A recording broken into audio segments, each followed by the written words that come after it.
is, we call it the interface of things.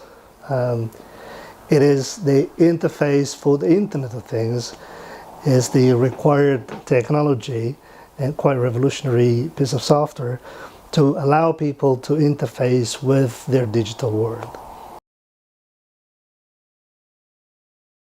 Well, naturally, with the evolution of phones and smartphones and smart everything, people tend to associate the Internet of Things with controlling things through your smartphone. Nowadays, that's pretty much it.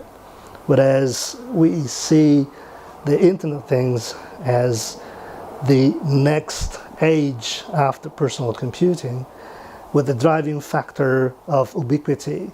So things are everywhere and they're all connected, digital and physical things, and you need the technology to be able to manage that, to orchestrate, to have access to it, to control it. Well, the desktop is the typical example of personal device. The smartphone is the evolution of that into the mobility, in the age of mobility.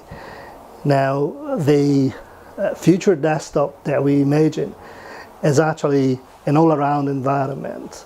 So you have all the elements around you, whether they are digital or made digital, like a wall, a door, a cabinet, the ceiling, the floor itself. Anything can be your digital desktop.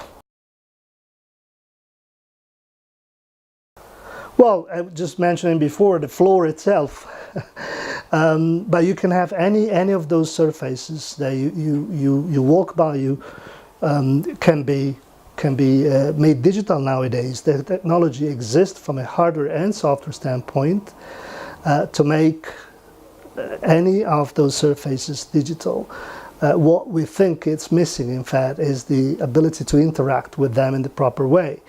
If you take the interface technology of the past or even the existing ones and you bring them to these new digital surfaces, it just doesn't work. They were made for fixed screen computer applications, fixed size, and they don't just run well on any other surface.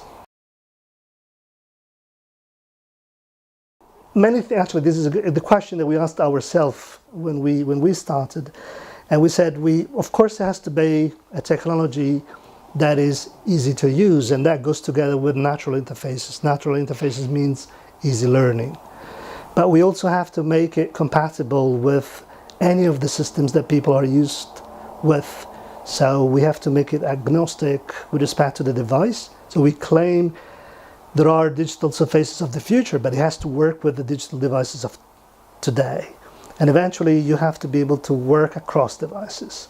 So make it device agnostic, operating system agnostic, intuitive, and easy to program. So if you take anyone that is completely new to Dizmo, in a few hours it can become somebody who understands how to, with some background of programming skills, somebody who develops the next Dizmo to integrate the next application into Dizmo space. I think the Internet of Things is an incredible opportunity for any company who really get the full sense of it. The Internet of Things was there as a concept when I was younger, much younger than what I am now. So it has been a hype and has got up and down for years.